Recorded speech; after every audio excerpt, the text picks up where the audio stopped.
Welcome to the Nerd Party. I'm Darren Moser. I'm Philip Gilfus. I'm Daniel Prue. And this is City Alpha 3.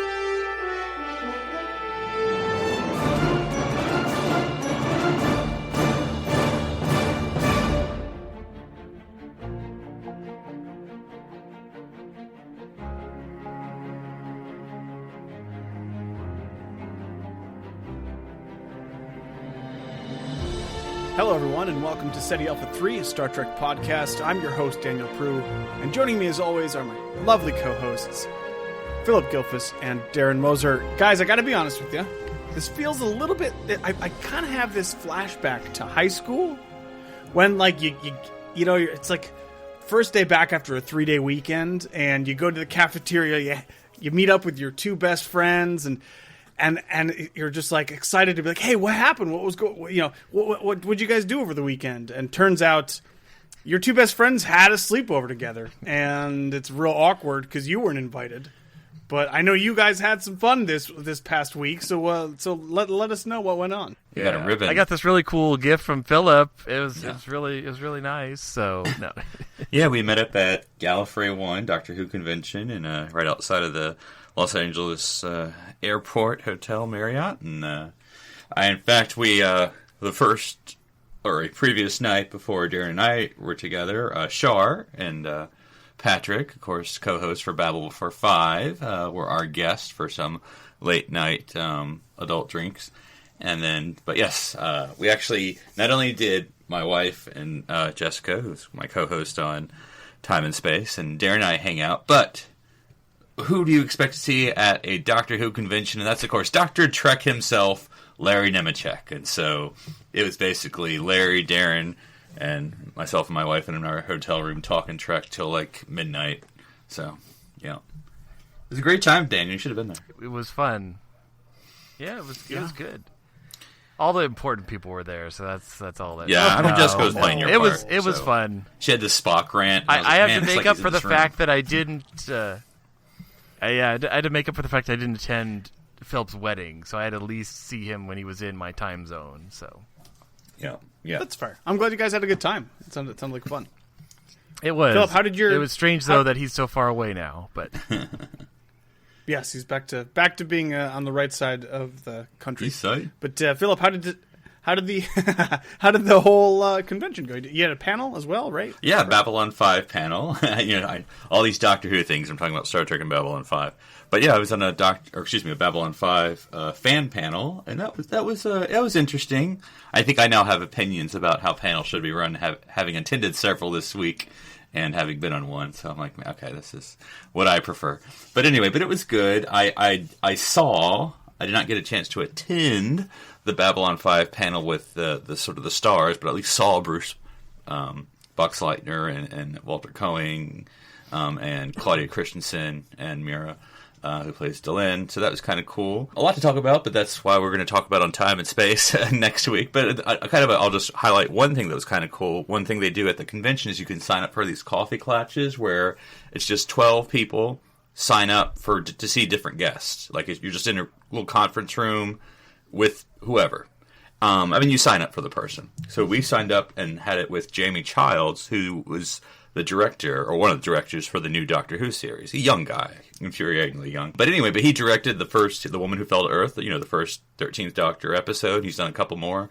And so, it'd be cool, he pulled out his phone and showed, the hangar shots. Because I think you all seen the episode, where the Doctor's on the hangar, or the crane, Right. And he was talking about how, they hired, 4 cranes, and then, because he felt like CGI or green screen wouldn't work, they built the cab of the crane back in the studio, but it's still, the crane cab, and so he's talking about having to go between the two shots, and so it was pretty interesting just to hear about how that all goes, and the making of it, and everything, and the story, and the vision, and all that stuff. So it was pretty interesting. So, but yeah, we have lots of pictures and lots more to say. So how much Star Trek there at the Doctor Who? I did see, and I think Darren, saw him too. There was someone in Command Red. Yeah, and there was a TOS shirt. TOS shirt, and I knew I was at the right place when I was driving up, and I saw 4 people walking out with like blue TARDIS shirts, and I'm like, I think I'm at the right space. And there were ribbons galore. Apparently, that's the thing Philip was telling me. But I went to, I guess I didn't say this, I also went to a Trek panel. I mean, that's why Larry Nemechek was there. There was an actual Star Trek panel, and there was, I'm going to get all the names wrong, but it was J.K. Woodard, I may be saying his name wrong, who's a comic artist. There was a young lady from denofgeek.com. And there's another young lady who I'm blanking at. But anyway, so yeah, we talked Star Trek. And one thing, as we move into the subject of the episode, it was Discovery-ish. I mean, it was Star Trek in general, but it was, talking about what we think and fans. Hey, there's more to Star Trek than just Discovery right now, so. Well, yeah, and talking about what's to come, but, it was sort of the way we've been talking about Star Trek, but I think it has made me try to, coming back home now, try to be a little less negative. I mean, look, I will always say my opinions, but having been on a panel for about the new Doctor Who series, and they had, like, some negative guys, and I'm like, I mean, no one wants to hear that, right? Even if so I'm going to try to focus on more positive stuff. I will always say whether I liked or don't like the episode, but try to at least lift it up a little bit, because I've listening to this on a panel be like, blah, blah, blah, and I'm like, come on now, no one wants to hear all negative. Well, do you like the Mycelial Network, Philip? Because if so, we got a show for you. I was just going to say, I hope nothing tremendously stupid happened in this episode then, because let's move into it. We're normally on our season episode recaps here. We've been having some guests, but unfortunately that fell through this evening, so it'll be just the 3 of us. But yeah, let's move right into Saints of Imperfection. A little less Latin for my taste, but I guess I can deal with it. Still a nebulous title. Yeah, I'm not really sure what it even refers. I guess to Section 31, but anyway. Yeah. Plenty of Section 31. Yeah. So where should we start here, guys? Where do we want to... Last time on Star Trek Discovery, Tilley was trapped in the Mycelial Mushroom Kingdom, and we have to save her. Or Spock's shuttle... Wait, no, never mind. We wrapped Sorry, your ensign isn't in another castle. No, he's a lieutenant. I'm at Tilley. Oh, I see what you're saying. Yes. Oh, okay, that's... okay. Yeah, so let's... The main focus, of course, of this episode is the Tilley rescue mission, but right. It starts out with discovering Spock's shuttle, and then, of course... Yeah, I think we have to start with Spock's shuttle, because that at least just close that thread. Close it, make it end. Yes, please stop searching for Spock's shuttle. We now know he's not in the shuttle. After a little bit of... I guess trying to be clever, Georgiou, for whatever reason, instead of just saying, "Hey, I'm Georgiou," does a little thing, tries to escape, and then they shoot a torpedo, and it's done. And she comes on the ship all dramatically, and we get a pretty tense scene, an interesting scene. We learn that Pike and Georgiou met at the Academy, right? Which that's kind of cool. That makes sense, right? That fits timeline-wise. I mean, they're both captains. They're both of captain age, so that makes sense. Yeah. But, of course, we know that this isn't Georgiou. This is whatever she says her names are. The Empress. Of course, the Empress Georgiou, Empress, Augustus, whatever. Yeah, Georgiou, of course Augustus is in there the somewhere. 8 rings of Beta Z and all that sort of stuff. The Chalice of Reeks. And yeah, so we have this, I guess we'll just start walking through it and I just thought, on it. And again, be positive, but like I other than cool action sequence and whatever it was, I thought this was a very cinematic episode. When I was watching this episode in my iPad in the back seat as we're driving home from the airport, I was thinking I was like, this is a movie. I mean, feels like this episode is just a standalone movie, in a lot of respects. But I thought it's like, why is Georgiou in the shuttle? Because I know they found the shuttle because they're searching for Spock. I get that. But then, we'll keep piloting it and then run away from Discovery, and it's... I don't know. Honestly, there are 3 people on that ship. So one of them had to go over into the shuttle to make sure that the sensors weren't malfunctioning and that there was nobody there. So, of course, it was Georgiou because reasons. I don't know. I had a thought in this episode, and I haven't thought this all the way through, so I don't know if there's a glaring difficulty I'm just not seeing. But I almost wish Michael didn't know that it was Mirror Georgiou. Like if somehow they had spun it that, that she had been resurrected in the sarcophagus ship or something like that, and there was literally still, like, that mystery. Because just this whole, like, well, Michael and Saru know, and Ash, like, half the crew knows, Tilley, apparently, that, Just not Pike, that really. this is Mirror Georgiou. No, everybody but Pike Pretty much knows. everyone but Pike. And it's like, I don't know. I'm waiting for the shoe to drop on that. Maybe that's just what I need, is I need this to drop eventually, because it's I'm kind of done with the nobody else. Georgiou is like the worst super secret agent of all time. She doesn't care that everybody knows that she's ultra evil. Like, she's not even trying, and it just feels.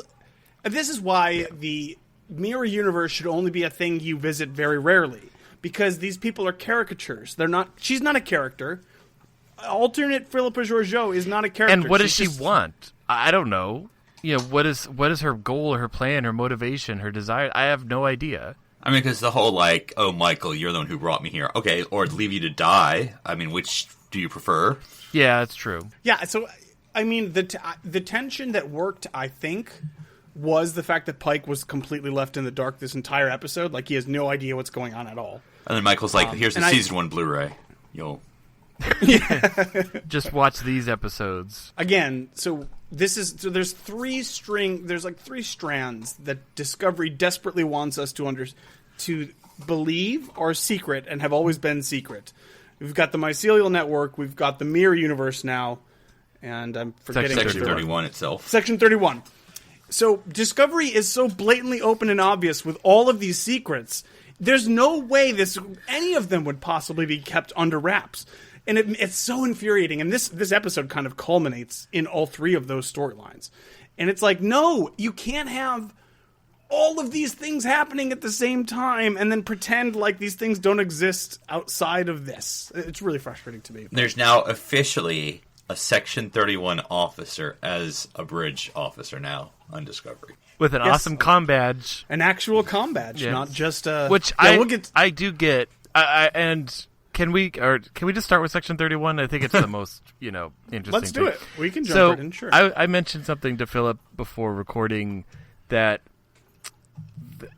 I can understand where they're going with Section 31 more after this episode than before. And what I mean by that is, yeah, I agreed. I always was like, okay, the main thing we've been exposed to Section 31 was Salone and... shadow organization, black ops spy, like all that stuff.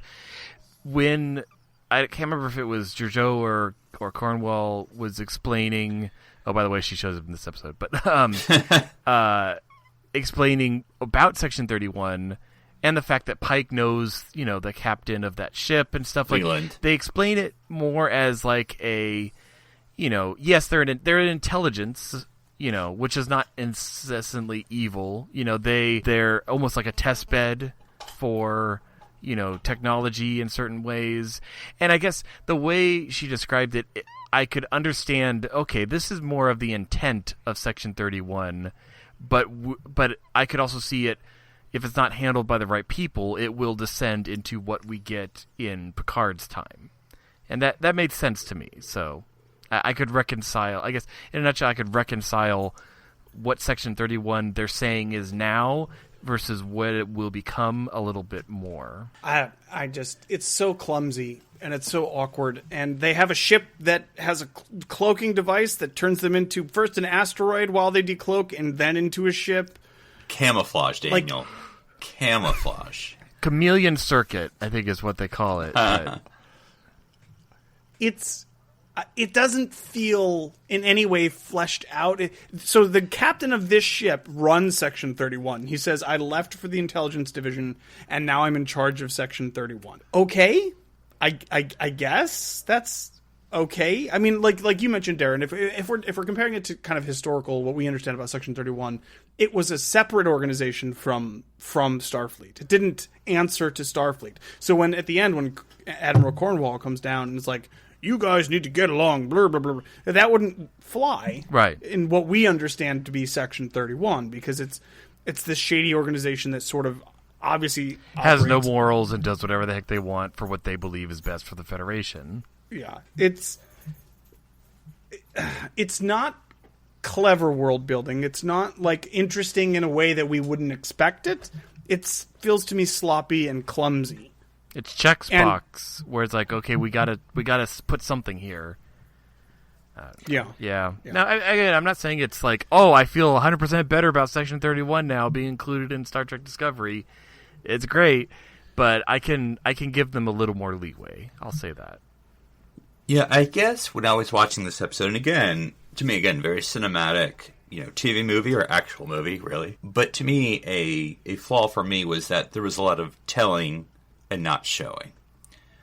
Like almost in a lot of places. I don't know if it was a Tilley or something like, oh, we're family. I'm like, okay, you can't just say that. And then and Darren, everybody's family. I don't know if you have strong opinions about this as a movie buff or someone who studies film. But the voiceover, I've always been told it's kind of a weak device. That if you're going for a voiceover, you kind of have it's kind of a weak way to do it. So when you had the Michael beginning and ending voiceover, I'm kind of like, you're kind of forcing this drama instead of just letting it. But I understand what you're saying, but I would also counter that with 80% of Star Trek episodes start like that with a log. So that's kind of Star Trek's template. That's more of an exposition. This is more of a tonal, I can't remember what she was saying. There are words that we all have definitions for. Crewmate. Friend. And personal log. They'll just tack that on the end. Yeah, I don't know. It just seemed like they were trying to force this. This is how you're supposed to feel. Blah blah. Yeah, and I'm blah, like, blah, just blah. show it to me. You don't have to. Yeah. And Michael doesn't even go through anything interesting in this episode that you would need her to bookend the show. I agree with you, Philip. The captain's logs are just a quick way to say, hey, we're at planet X with species Y who had this issue. This was trying to set tone and the ultimate point of the story here, but it feels weird because Michael really doesn't do much in this episode, and she's like, what are words define us? What is a friend and family? And it's like, you're just along for the ride. You're on the away mission, but you don't really do anything.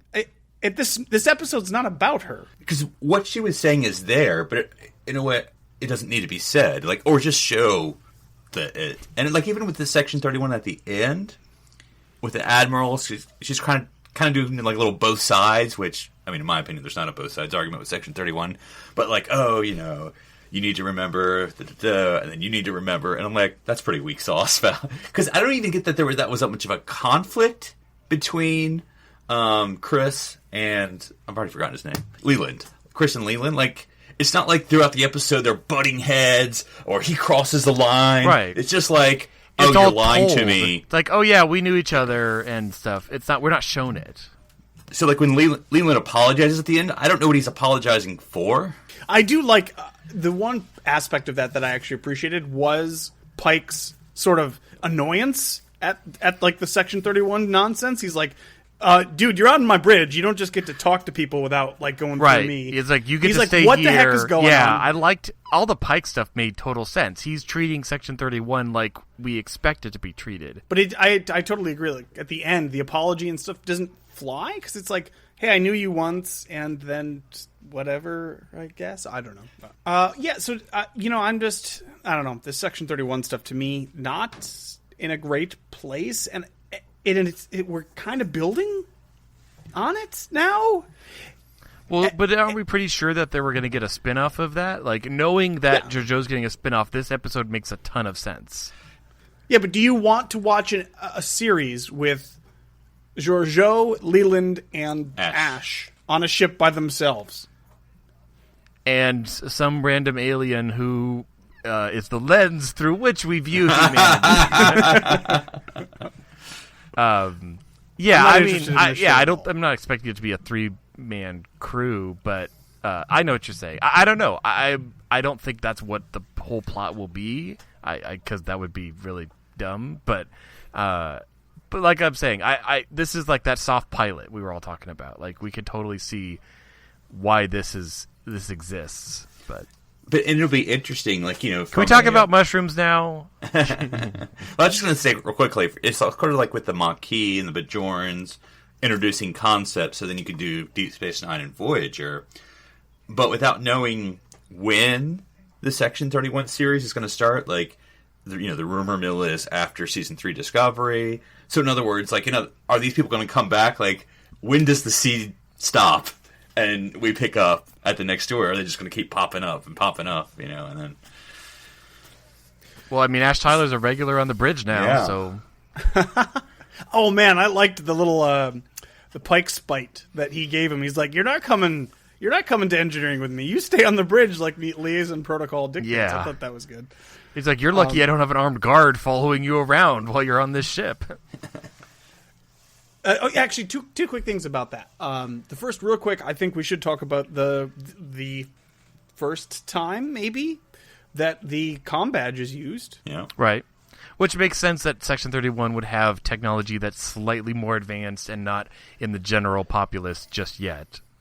Yeah. That was okay. That was somewhat interesting. I wouldn't Didn't see he that say, coming. like, what kind of comm badge is that?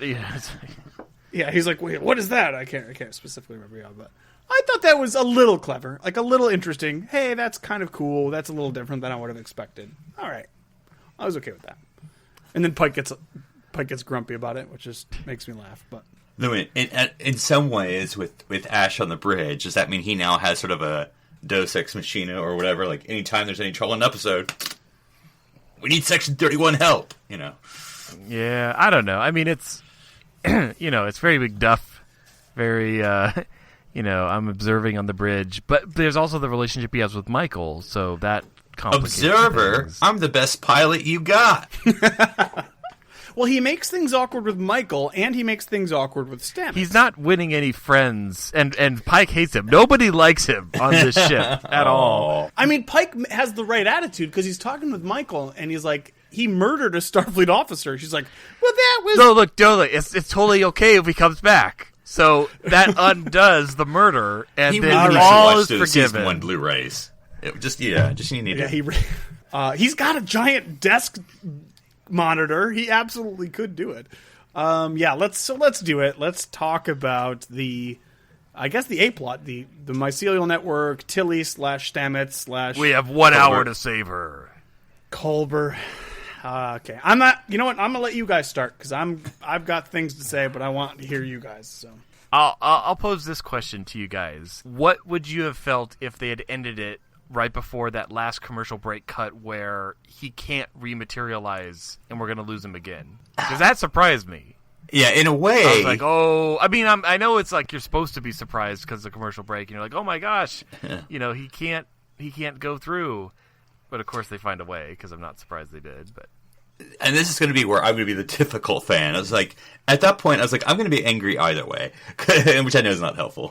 right. But anyway, otherwise Stamets is losing him twice, or exactly. You MacGyvered a way to make him come back. It's like if he's in this episode, he has to come back. Like you can't have him. But I mean, I did think this is my thinking as watching the episode. One, I'm like, if you kill this character twice, you guys are a bunch of bastards. Hey, this character you like that we killed suddenly, we're bringing him back to kill him again. I'm like, what are you doing? What are you doing?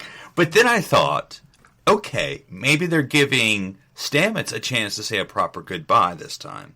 Which you could argue he already did in the Mushroom Network when he saw him previously. But you could argue we don't know if that was a We also didn't know what the heck was going on in the Mushroom Network previously. Yeah, but so this could have maybe been, it is sad we're doing it again, but this is giving a chance to say a proper goodbye, to have that closure, which he didn't seem to have, in the second season with him trying to redefine his life. And then when they brought him back in in the last 5 minutes, Tilly's like, wait a minute. I'm like, oh boy. And I guess I could see also that the writers are kicking themselves being, dang it, we already used the title Into the Forest I Go, because that literally would have been a better title for this episode, but... I do like how in the 10 minutes of season 1 we didn't see when Colbert got killed, and then the next thing we saw was Stamets sort of hugging his body in the middle of a quarter. Like, so much happened during that 5 minutes.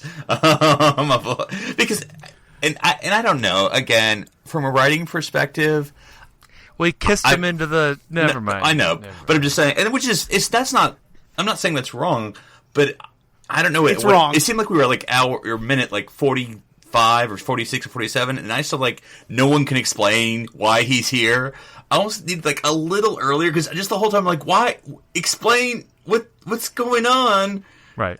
So they're oh my god, I have so many problems with this. The Discovery writers are the laziest, most, like, it just frustrating writers in the world. They did the exact same thing last episode with Saru, where it feels like, oh, are they gonna kill him? And then it's like, no, 1 second later, all of that's going away. They're not gonna kill him. They're just, I mean, they take it to the brink and then. Yeah. And it's like, and then they just get out scot-free. There's no consequences for that sort of thing.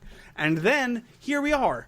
Oh, hey, there's Culber. Oh, we can't get him back. Oh no. Oh wait. Oh, we can now, and it's fine. No problems. And he's just back.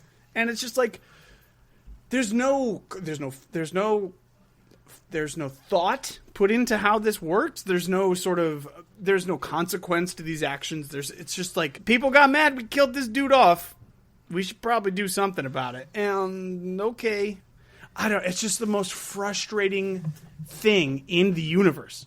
Do you remember last season when we talked about this at length? And right after that episode came out, and they were like, guys, this is leading up to something phenomenal. You're really going to feel satisfied with how we're going to write this. And this is what we get. This is why I don't believe the Discovery writers when they say these things. Because this is the opposite of satisfying. This is frustrating and irritating, and now we just have him back and everything's just fine, I guess. I don't know. I mean, I guess my preference, not that they pull me, because who cares about me, but I guess my preference is, in Star Trek at least, because look, there's a million shows that kill off characters, and that's fine. I mean, I'm not a Game of Thrones person, so I don't know how that works. But, like, in Star Trek, do you want a Tasha death? No, of course not. You know, like, so, like, the random Colbert death in Season 1, it's like, I like him, and you just killed him. I mean, okay, I guess, it's the reality of life, but I'd rather you didn't. Like, if you're going to kill him, then let's do it right. Well, again, it's because they did it for shock value. Yeah, but I don't, But if it was like a little bit of a longer thing, and like it wasn't just a 2-second Ash reveal, it was like a 10-minute thing, and then he died, and then you have this sort of aftermath of Stamets. I don't know. But in other words, what I'm also trying to say is that when you just bring him back, well, death doesn't matter. Whatever. Lorca's coming back in 3 episodes. It doesn't matter. Nothing matters. There's no value in any of these deaths. Like, so in other words, make it meaningful. If a character dies... It's like when comic books start to bring back people all the time, you start to not value death anymore. And it's like, okay, well, I guess, I mean, I would have even been satisfied if, like, Hugh wasn't able to come back, but they were able to, like, stabilize him, and then, like, Stamets could still, like, kind of tap into visiting him, but he can't come back. Or every time you touch a mushroom, you'll be touching me. Well, and that's the problem with this entire concept of the mycelial network. It's magic. There is no structure there. It's not okay. So Star Trek warp drive is a way to travel faster than light. Okay, there's not. It's not perfect. It's obviously it's a fiction. It's a science fiction. There's not everything's, all the corners haven't been rounded off, whatever. But there's some structure in place where there are things you can do with it, things you can't do with it. That's just how it works.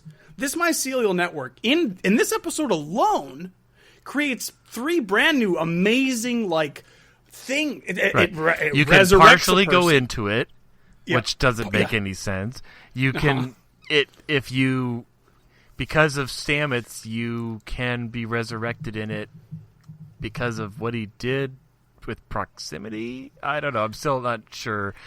And species can get out of it through spores. I mean, again, I can definitely see why they're not using it anymore, because it's got a lot of problems. It feels like they're still using it, though. You know what I mean? Because it feels like we're still here using the spore drive.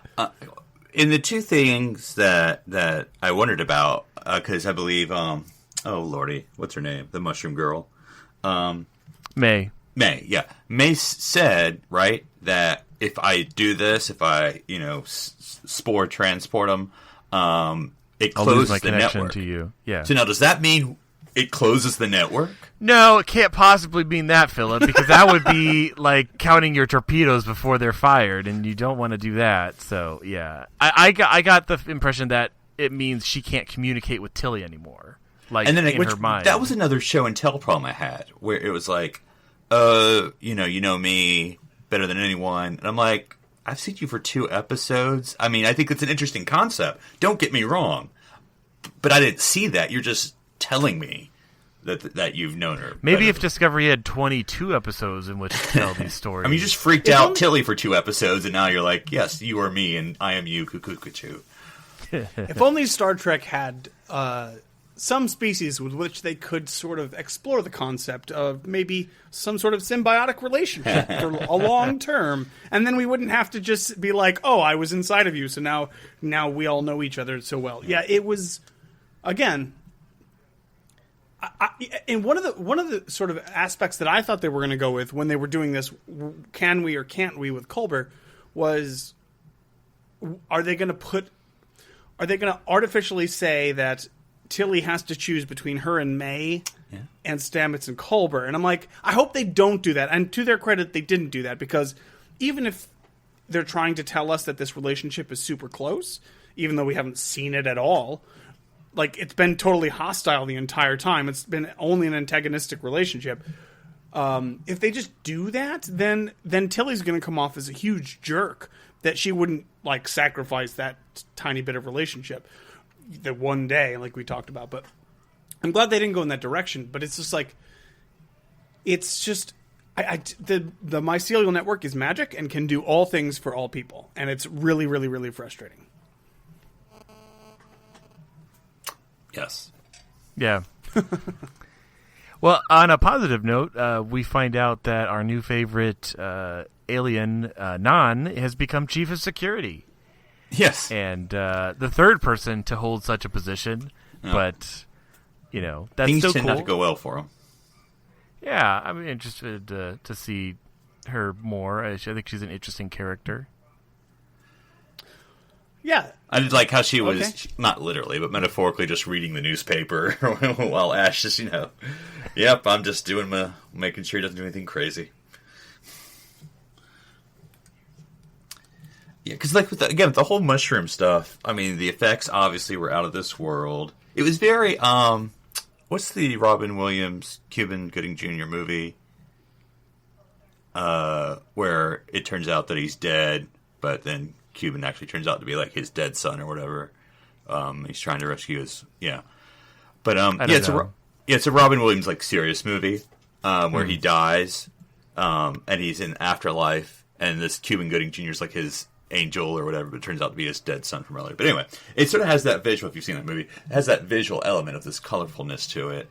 That really I mean, the effects are cool with, like, especially when they're hunting the beast, the monster in the Discovery, and it's got like the upward dripping, footprints, and that was although I mean, I'm pretty sure really early on, once you see that the beast is a footprint, I'm like, oh, it's Culber. Like, that was not a surprise. That I connected that really quickly. I'm sure you guys did too. I mean, it's about what dreams may come. That is the name of the movie. But anyway, I was curious about what the movie or what the enemy was. Though it did strike me kind of like Jabberwocky-ish. Like if that would be the monster, the sort of like the nothing, the sort of.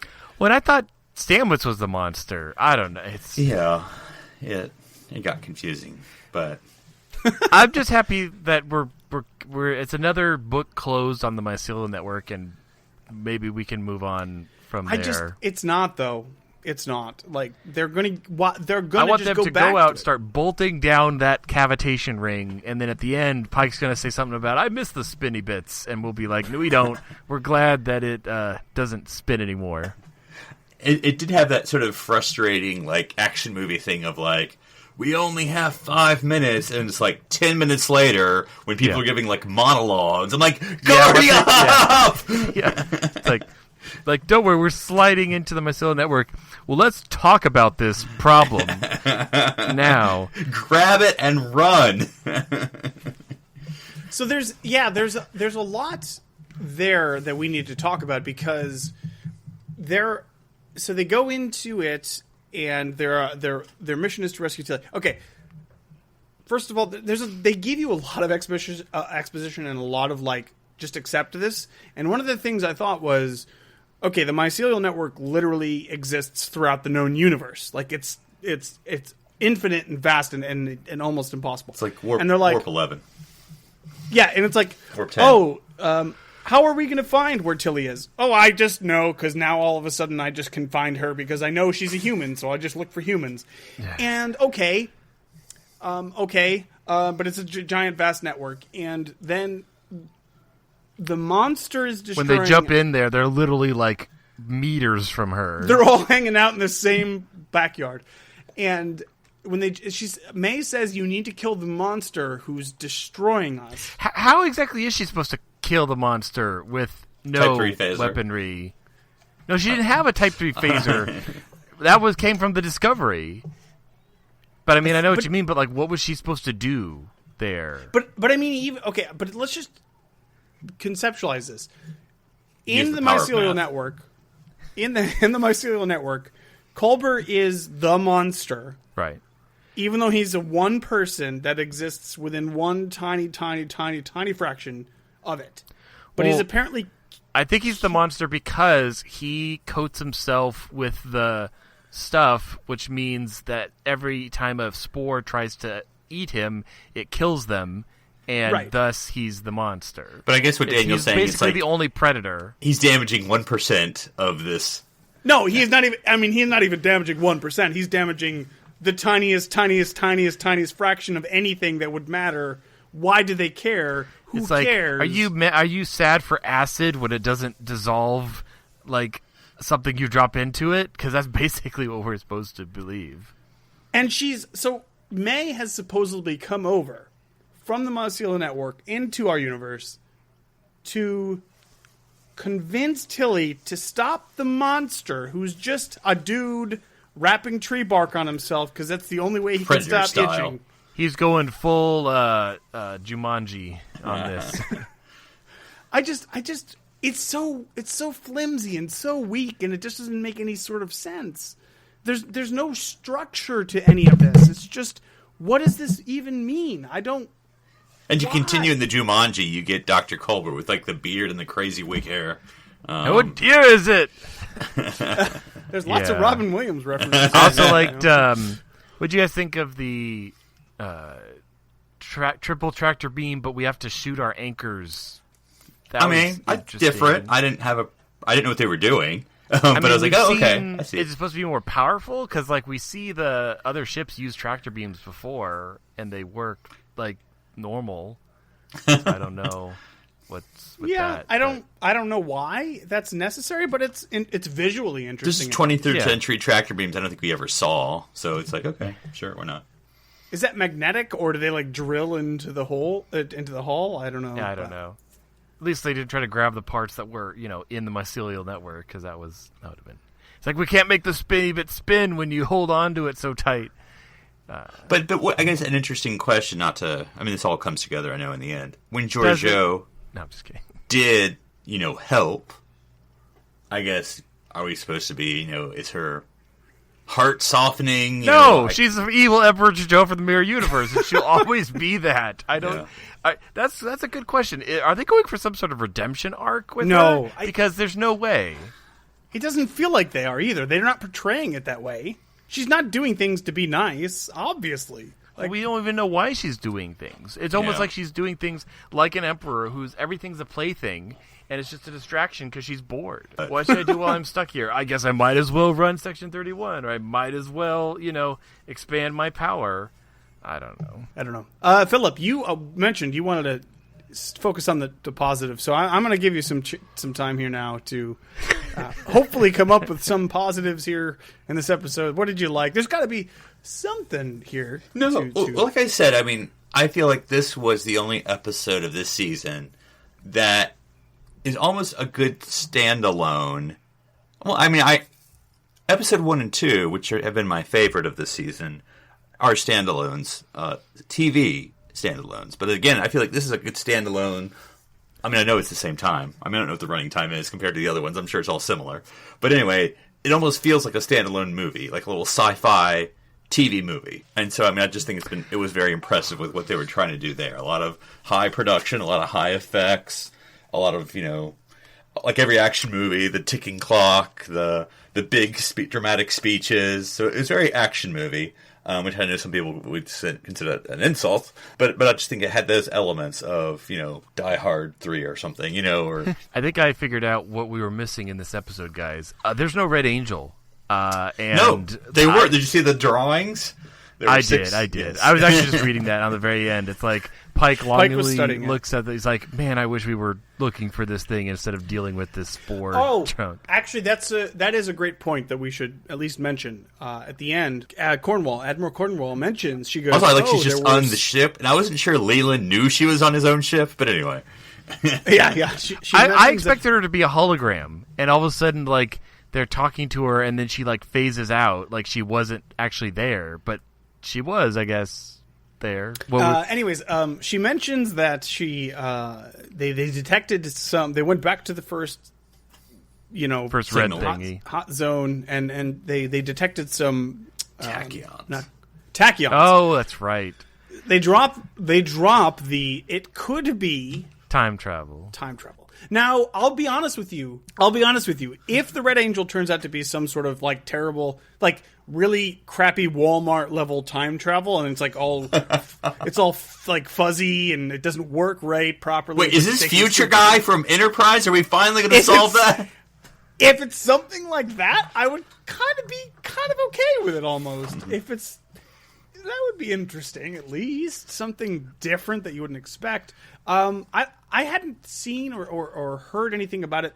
Any theories about this being a time travel plot? Okay, I could see that going somewhere. At least we're only on episode 5, so out of all the episodes, I'm sure we're going to get one time travel episode, especially if they drop the word tachyon. Apparently not the next one. So no, the next one is Saru. Yeah, Saru's planet. Saru's pissed, and apparently the predator species is like the biggest understatement of the century.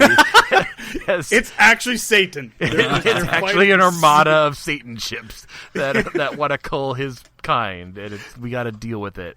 See, and I know this will sound like, you just can't ever please me, and maybe that's just true, and I just need to get over it. But it's almost like, now that I've been teased with Red Angels and Spock, it's like, next episode in Discovery, nothing to do with those things. I'm like, well, okay, I mean...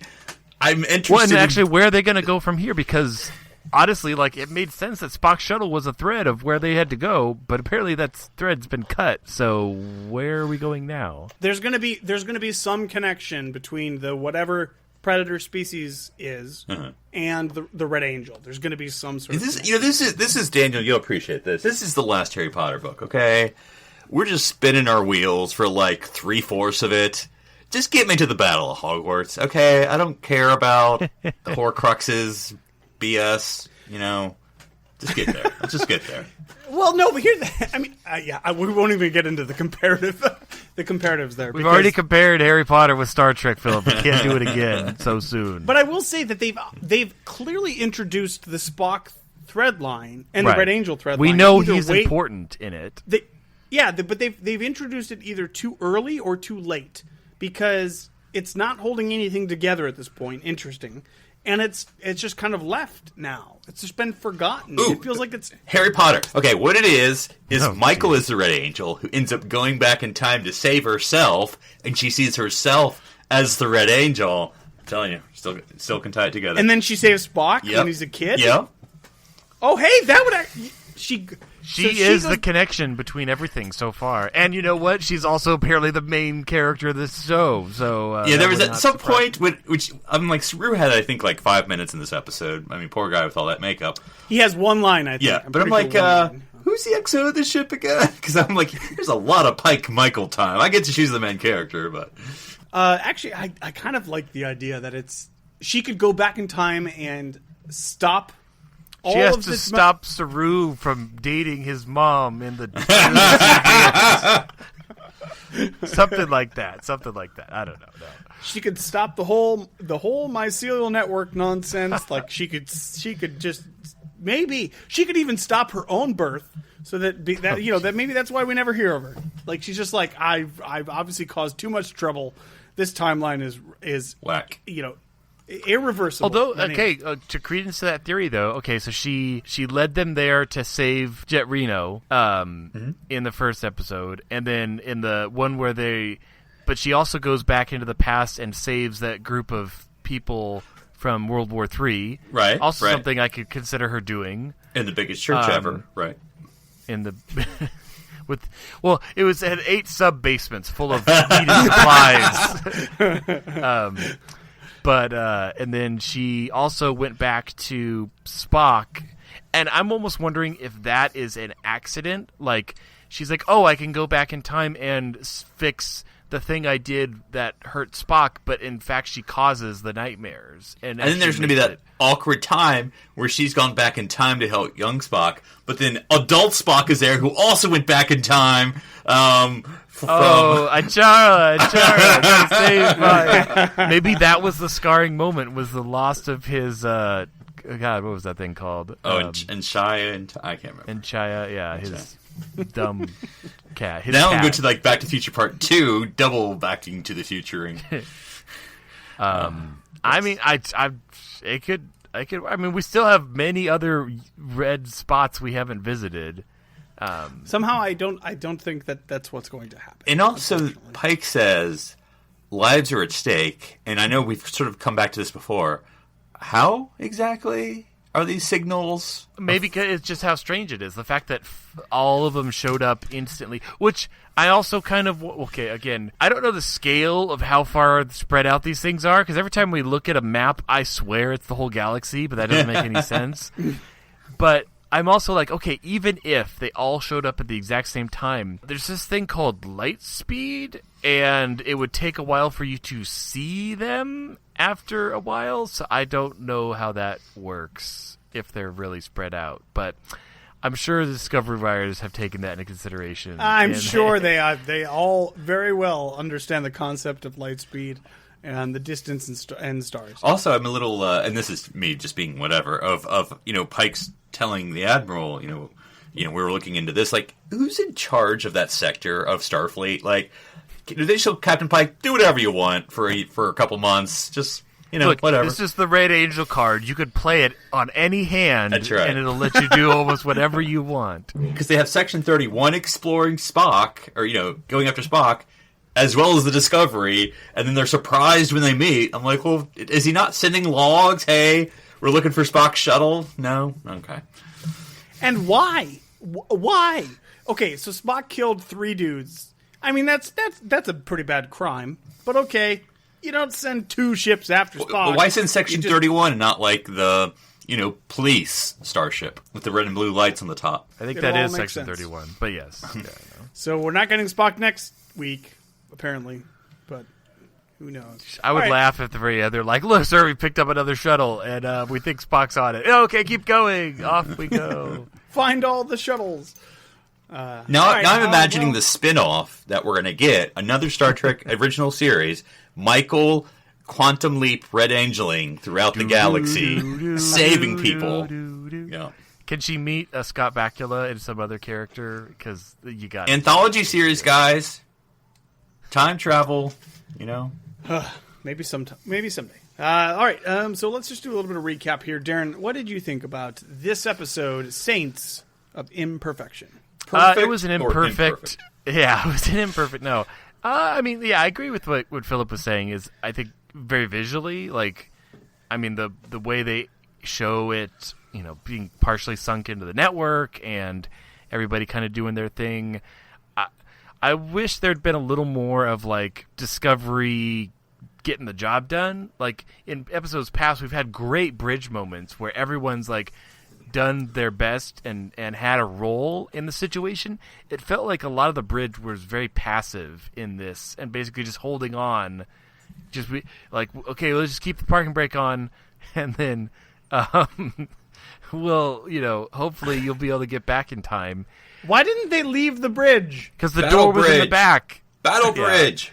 I don't know. But all that to say, and actually that does technically show us, we haven't gotten blueprints yet, but technically we now know that Spore Engineering is somewhere in the middle of the ship because that is where the wave reached. We will never get blueprints of this. So. That's a bold statement there, Daniel. But no, I mean, overall, it was interesting. I guess to resolve the Tilley plot, I'm actually much more interested in next week's episode, though. I'll leave it at that. Yeah, I agree. Yeah. Well, Philip, how do you feel about it in those sorts of terms? And also give us some of your positives. I know you want to focus more on those. So. Yeah, no, I think I've said everything. So yeah, I'm still, I came at it like, okay, season 2, I'm hoping, and then episode 1, 2, great, 3, I was like, 4 is a little bit of a million things going on. This one's sort of been TV movie of the week, so I'm like, okay, I don't know, can we just get Pike doing cool stuff? I was It almost felt like this was the episode that they needed to tie off a lot of the threads in the first few episodes, and now we're kind of able to move on, which, if that's what it takes, I'm fine with that. Yeah. If we never got another mention of the Mycelial Network, Section 31, or the Mirror Universe again, I would agree with you. I would be totally fine with this episode if that were the case.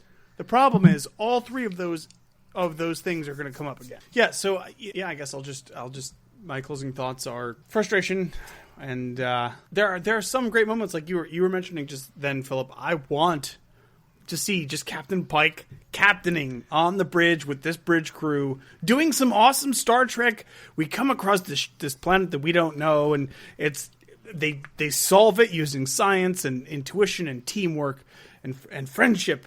That's what I want to see. I don't want you bringing back people that you killed poorly from the dead before. I don't need to see Section 31 in a sort of weird covert ops sort of ultra, I don't know, whatever. It just feels like they're focusing on all the wrong things. Here's a perfect example, in fact, and we already mentioned it. The next episode is a great way to do it. Focus on Saru, have Pike be the sort of great captain that can help him through that, whatever that thing is that he's going to encounter, and all the bridge crew do the same thing. Cut off all the other stuff. You don't need to do it.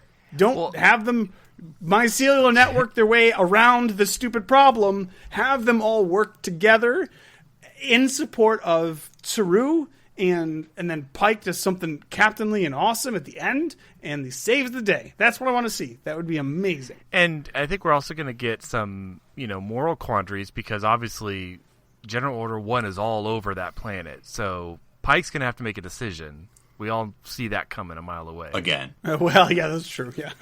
And it's also interesting because we know Georgiou was really involved, Prime Georgiou, in Saru's entry, but she's no longer available. So this would be Mirror Saru would also be around, but he's also not available.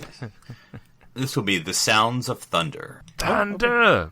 Bum, bum, ba da da da da da da. Yeah, I hope it's I actually look forward to it. I think it could be a really good episode. And then the Orville's gonna swoop in and start blasting those ships. It's gonna be great. All right, Darren, if people wanted to get a hold of you and talk to you about your cross fiction that you have between the Orville and Star Trek, how would they find you? It's called Discoville, and no, that's something.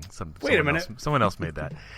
They could find me on Twitter, Twitch, or Instagram under username Dr. Sci-Fi, DRSCIFI. When I'm not hanging out with Philip. And Philip, oh come on, stop rubbing it in. And Philip, if people want to get a hold of you and talk to you about Saints of Imperfection and who you thought was the saintiest and the imperfectiest, how would they find you? They would find me on Twitter at NC Public Servant. And they could talk to me on Twitter at 1UpDan. That's the number 1, not the word.